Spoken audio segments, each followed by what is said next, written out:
오늘은 좌우에게 두 분들 가지고 이렇게 인사를 나누도록 하겠습니다.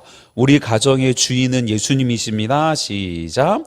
우리 가정의 주인은 예수님이십니다. 예. 한 번 더 해야죠.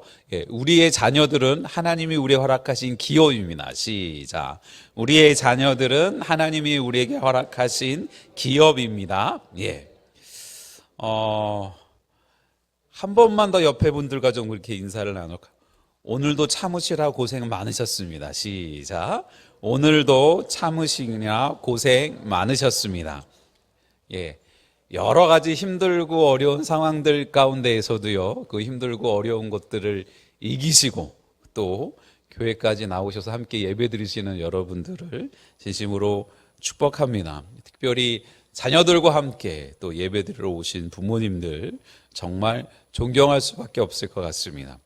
집에서 나올 때부터 이미 어떤 영적 전쟁을 한판 치르고 오셨을지 모르겠습니다. 어렸을 때를 좀 기억해 봅니다. 왜 그랬는지 잘 모르겠는데 동생의 경우도 교회 가는 것들을 참 많이 힘들어했고, 집 가까운 교회가 아니라 좀 먼 거리까지 교회에 와야 됐던 동생에게 아버지와 어머니가 어떻게 회유를 했냐면, 교회 가면 교회 앞에서 짜장면을 사준다 라고 회유를 해가지고 동생을 억지로 꼬셔서 왔었던 것들을 기억을 해보게 됩니다. 가뜩이나 잠이 부족하고 또 놀기를 좋아하고 게으름의 극치를 다루고 있는 아이들이 주일 아침만 되면 양발도 안 신겠다고 버티는 아이, 옷은 지가 입고 싶겠다고 입는 것들을 버티는 아이부터 시작해서 아침 밥상에서 투정하는 아이와 씨름을 하다가 보면 우리는 어느덧 마음속에 평안함 대신에 뜨거운 무언가가 올라오는 거죠. 요즘 아이들을 양육하고 키워나가면서 본인의 삶과 또 육체 가운데 이런저런 아픔과 고통들 가운데 있는 엄마들, 또 부모님들의 모습들을 보면서 정말 부모됨이라는 것이 쉽지 않구나라는 생각들을 해보게 됩니다. 거꾸로 어제 저녁 분명히 주님 앞에 기도할 때는, 하나님 앞에 예배할 때는 주님 정말 내일은 천사 같은 엄마가 되겠습니다, 천사 같은 아빠가 되겠습니다 라고 하는 기도로 눈물로 서원했는데, 오늘 아침 거울 속의 내 모습은 아이들이 흔히 얘기하는 헐크가 따로 없을 정도의 모습들은 아니었는지 모르겠습니다. 왜 우리는 그토록 마음 먹은 대로 살아가지 못할까요? 우리가 잘 알고 있는, 또 오늘 본문을 통해서 이야기하고 있는 사도 바울도 우리와 똑같은 고민을 했었던 것 같습니다. 오라, 나는 공고한 사람이로다. 이 사망의 몸에서 누가 나를 건져내랴.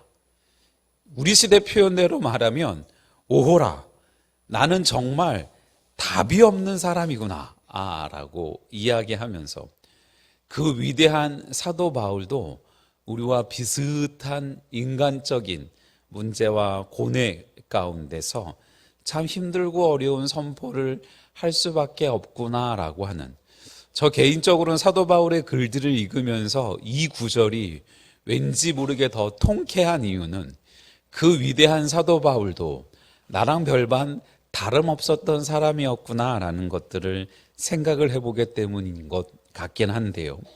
오늘 본문들 쪽에서 잠시 우리 스스로의 모습들을 좀 돌아보는 시간들을 갖기를 원하는데, 첫 번째 생각해 보기 원하는 것은 왜 자꾸 우리의 삶 속에 이런 에러가 날까라고 하는 것들입니다.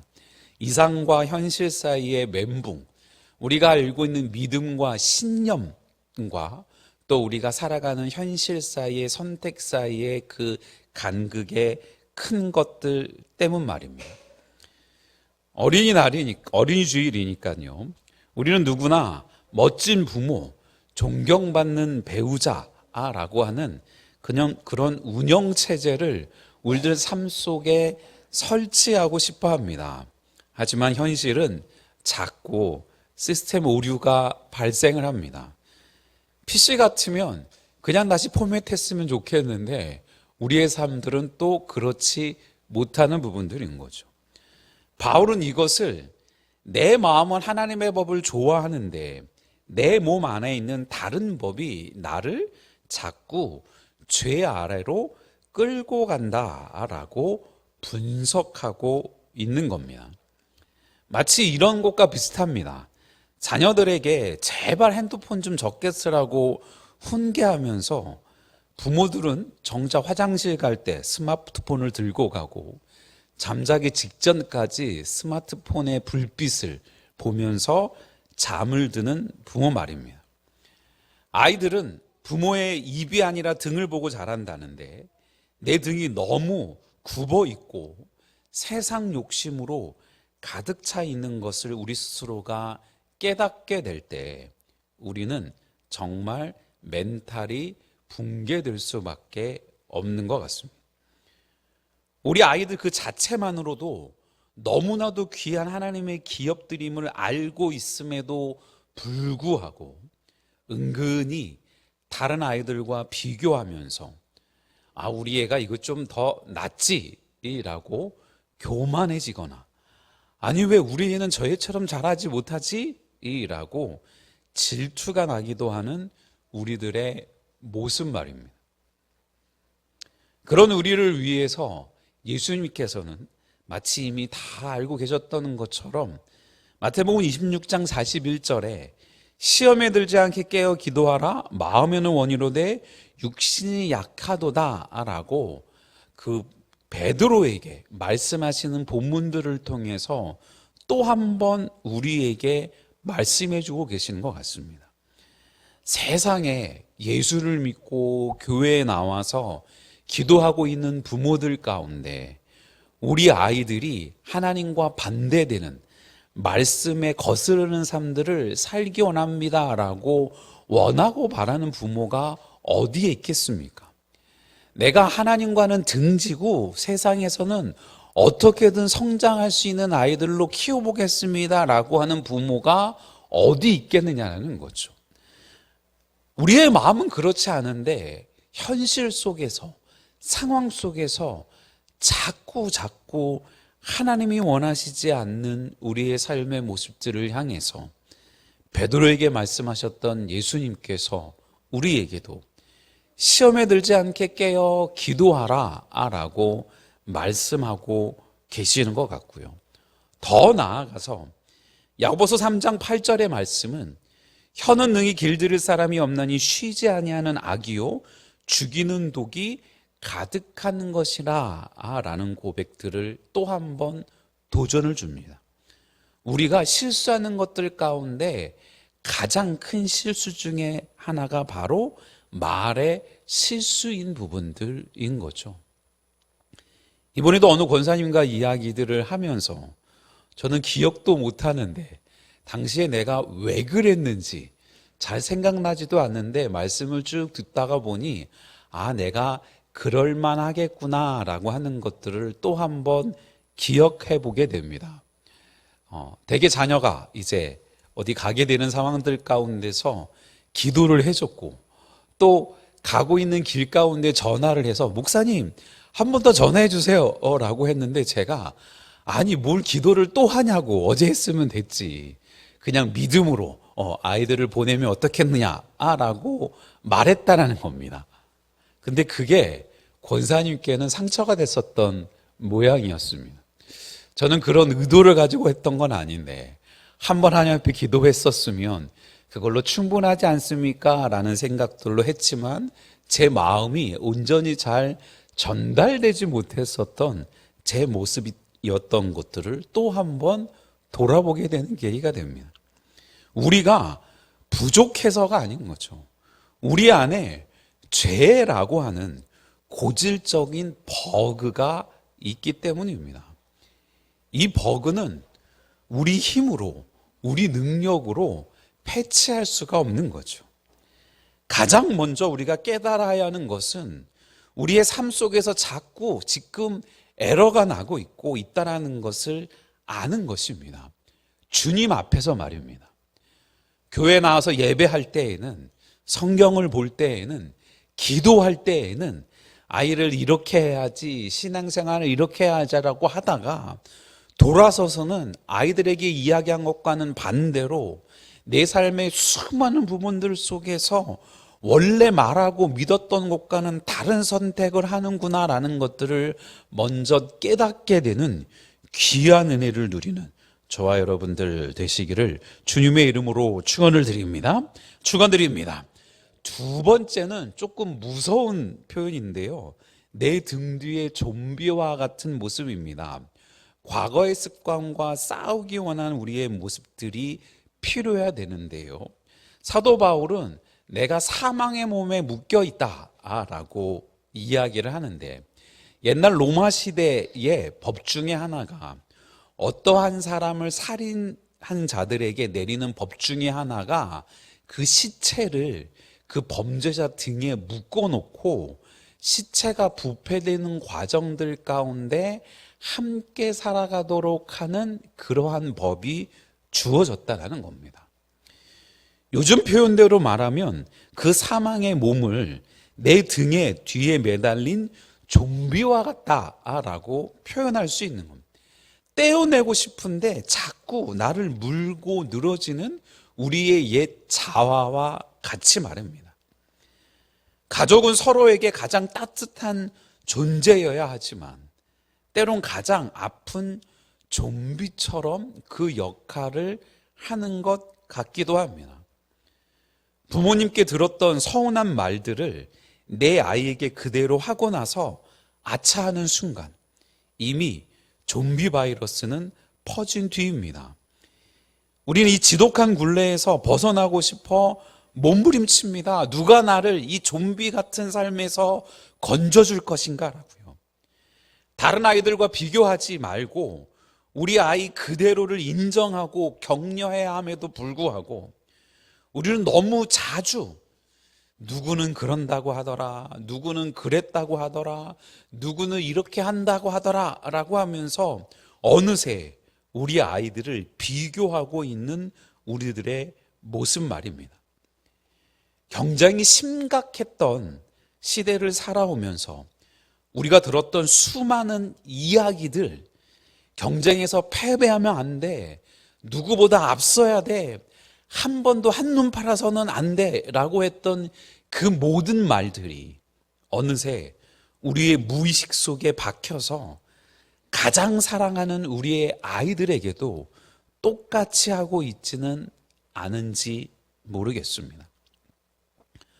로마서 6장 6절은 우리가 알거니와 우리의 옛사람이 예수와 함께 십자가에 못 박힌 것은 죄의 몸이 죽어 다시는 우리가 죄에게 종노릇하지 아니하려 함이니라고 분명히 이야기하고 있음에도 불구하고 우리는 예수 그리스도로 말미암아 그 모든 죄로부터 그 모든 악한 것들로부터 자유로운 존재가 되었음에도 불구하고 왜 우리는 그토록 똑같은 것들을 반복하고 있는지 돌아봐야 되지 않겠습니까?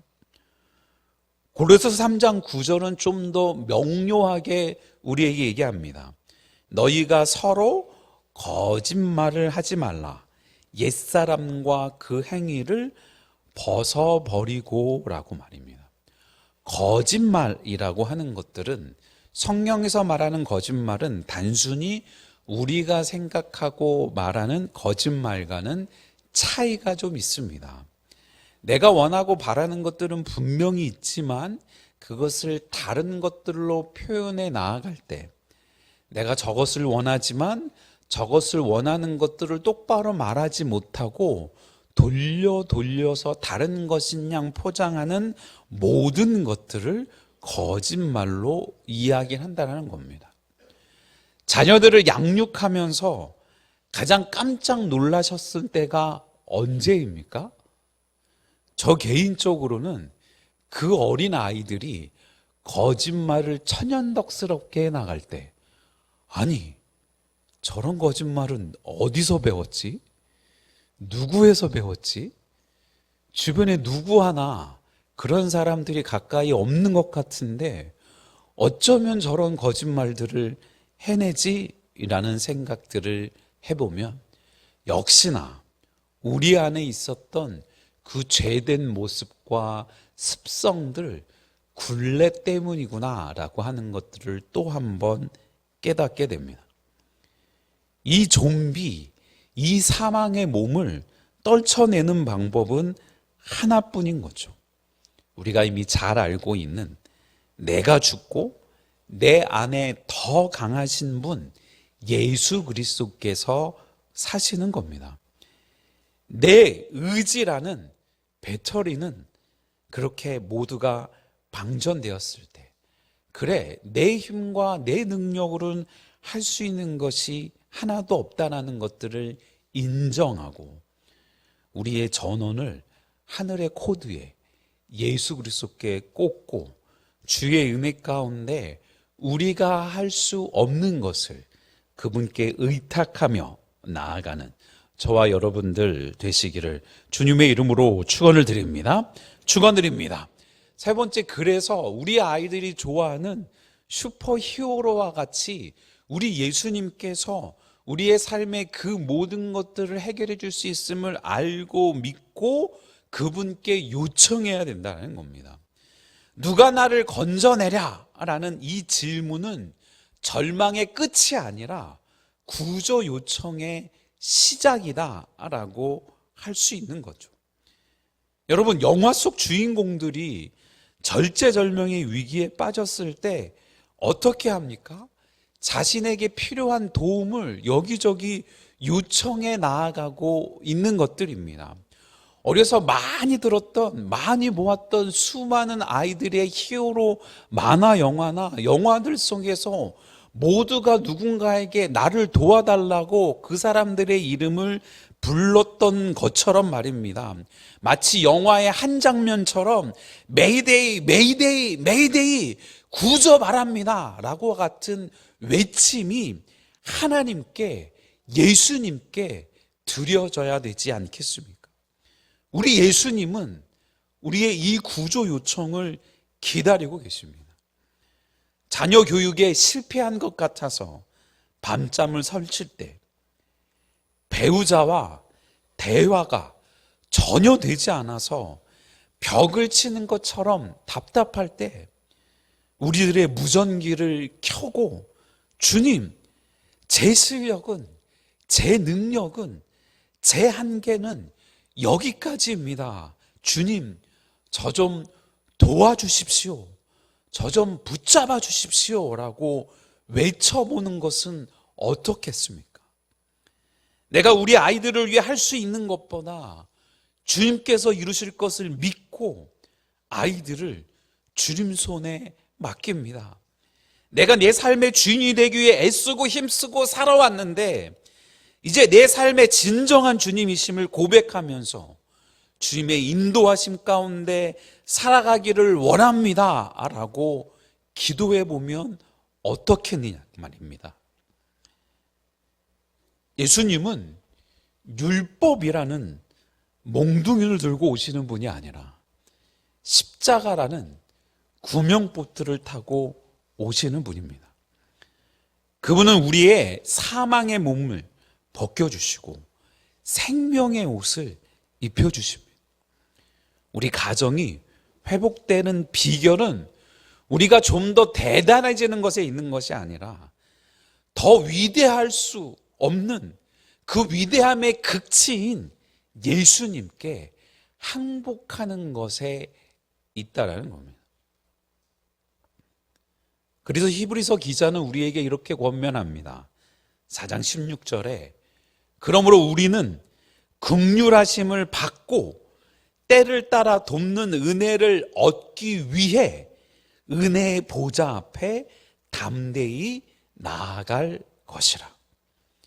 내 스스로를 의지하고 내가 노력하고 애썼던 것들에 대한 것이 하나도 가치 없음을, 그 한계가 있음을 인정하고 우리에게 허락해 주실 긍휼과 은혜를 얻기 위해서 예수 그리스도의 이름을 부여잡고 담대히 나아갈 것들을 권면하고 있고요. 그 예수님이 어떤 분인지 가장 명확하게 얘기하고 있는 요한복음 10장 10절은 도둑이 오는 것은 도둑질하고 죽이고 멸망시키려는 것뿐이고 내가 온 것은 양으로 생명을 얻게 하고 더 풍성히 얻게 하려 하는 것이라 라고 밝혀주고 계시는 것처럼 우리로, 우리의 자녀들로, 우리의 배우자로, 우리의 가정으로 더 풍성한 생명을 얻게 해주실 유일한 분, 그 예수 그리스도의 이름들을 부여잡고 믿음으로 한 걸음 한 걸음 걸어가는 저와 여러분들 되시기를 주님의 이름으로 축원을 드립니다. 축원드립니다. 사랑하는 여러분, 오늘 우리는 우리의 본문들 속에 나오는 바울처럼 주님을 향해 외쳐봤으면 좋겠습니다. 주님, 나는 부족합니다. 그래서 예수님이 필요합니다. 얘들아, 아빠도 엄마도 부족한 사람이란다. 그래서 우리에게 예수님이 필요해서 날마다 그분의 손을 붙잡고 나아가고 있단다. 너희도 너희들의 삶 속에서 힘들고 어려울 때 아빠가 엄마가 너희들의 든든한 뒤에서 버텨줄 수 있겠지만 분명히 한계가 있을 수밖에 없는 사람들이란다. 그래서 아빠와 엄마보다 더 존귀하고 귀하고 아름다운 예수 그리스도의 이름들을 더 부여잡고 믿음 가운데 살아가렴 하고 아이들과 진솔한 이야기를 나눠보면 또 어떻겠습니까? 이번 한 주간 여러분들의 삶 속에서 정말 아이들이 그토록 보기 싫어하는 헐크와 같은 그러한 화가 치밀어 오를 때 잠시 가슴에 손을 대고 나는 공고한 사람입니다. 나는 연약한 사람입니다. 나는 내 힘과 내 능력으로 어찌할 수 없는 사람입니다. 주님, 제 마음을 만져주십시오 라고 기도해 보면 어떻겠습니까? 이번 한 주간 아이와 배우자에게 상처를 준 것들이 생각난다면 자존심을 세우지 말고 사과해 보면 어떻겠습니까? 얘들아, 미안하다. 여보, 미안해. 엄마도 아빠도 나도 예수님의 도움이 필요한 연약한 사람이란다 라는 이 한마디가 100마디 잔소리보다 큰 영적 힘을 발휘하지 않겠습니까? 그러면 우리의 가정에 사망의 냄새가 물러가고 그리스도의 웃음소리가 가득해지지 않겠습니까? 우리는 또 쓰러질 겁니다. 우리는 또 실수할 겁니다. 우리는 또 넘어질 겁니다. 하지만 그렇게 쓰러지고 실수하고 넘어져도 괜찮습니다. 우리를 건져 올리시는 예수님의 손이, 은혜와 능력이 우리보다 훨씬 크기 때문입니다.